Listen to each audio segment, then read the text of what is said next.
Abu Tolib bu taklifdan dahshatga tushdi. Men mutlaqo buni adolatli deb hisoblamayman, deb javob berdi u. Siz menga o'z o'g'lingizni men uni boqishim va o'stirishim uchun beryapsiz.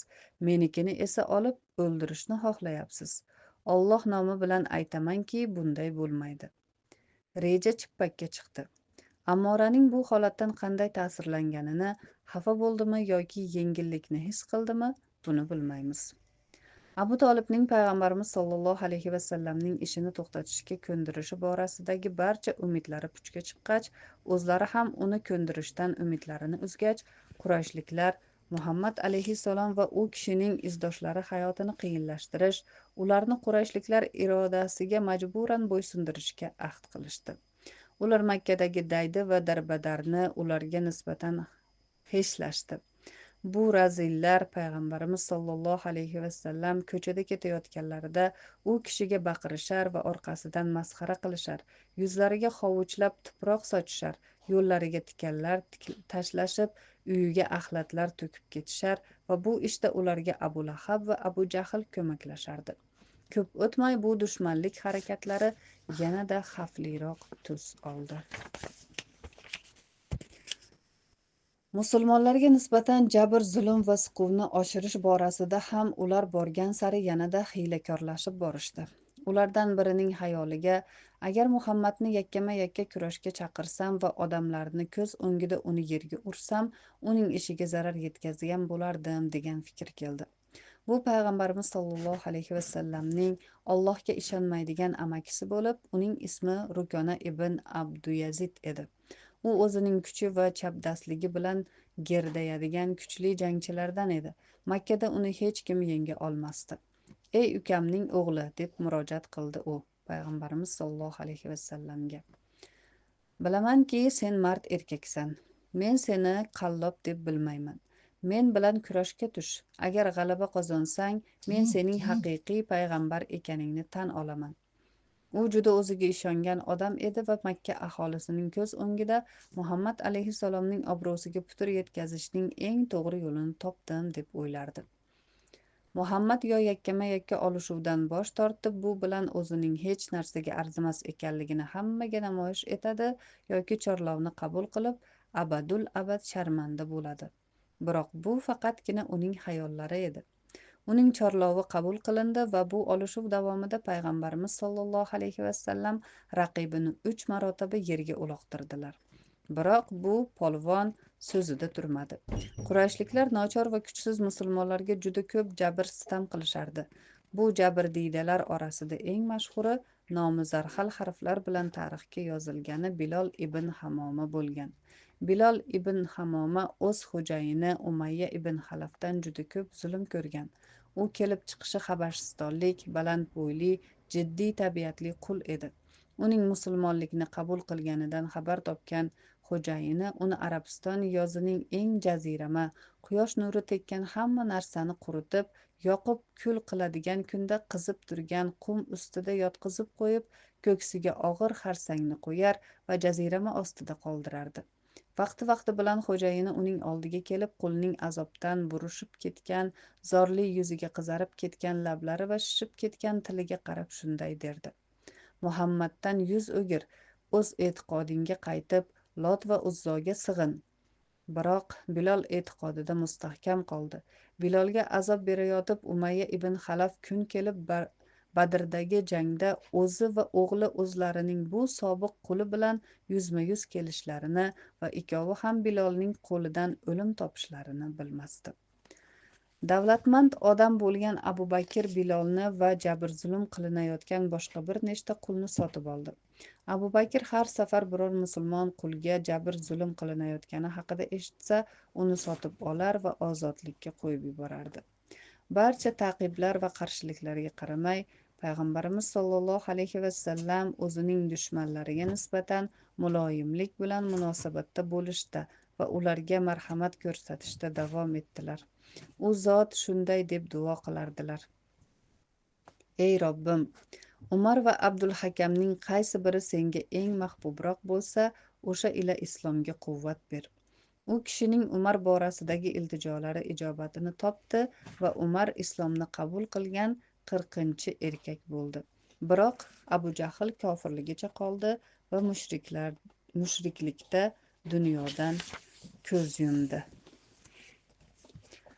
619-yil birinchi vahiydan 10 yil o'tib Abu Tolib vafot etdi. Bu vaqtga kelib payg'ambarimiz alayhissalomning vaziyati yanada qaltislashgandi. Qurayshliklarning dushmanligi kuchaygandi. U bilan birga musulmonlarning hayotiga tahdid soladigan xavf ham ortgandi.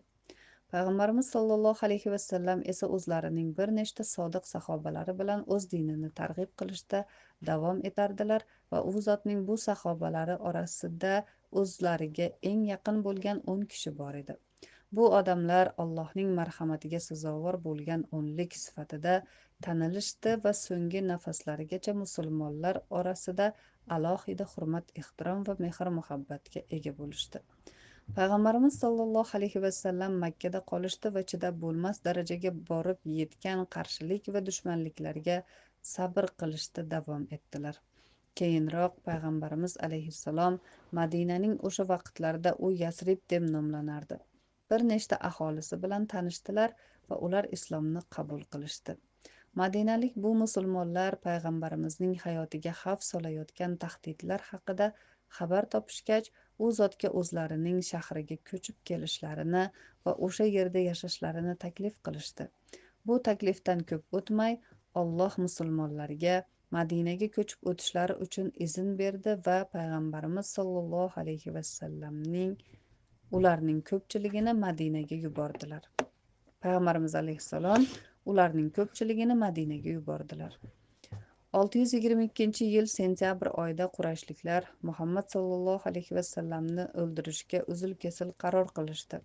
Rejalashtirilgan qotillik arafasida qorong'u tun qo'ynida payg'ambarimiz alayhissalom o'z uylarini tark etdilar va sahobasi Abu Bakr, quli va yo'lboshchisi bilan Yasribga yo'l oldilar. U zot Yasribga sog'-salomat yetib kelgach, Madina o'shandan beri bu joy shunday nomlana boshladi. Musulmon dinining tayanchi va markazi hamda yangi musulmon davlatining poytaxtiga aylandi. Ta'qiblar va tahdidlar davri ortda qoldi. Muhammad sollallohu alayhi vasallam Makkani tark etganidan 3 oy o'tib, o'lim to'shagida yotgan Al-Valid o'g'illarini yoniga chaqirdi. U o'limi yaqinlaganini bilardi.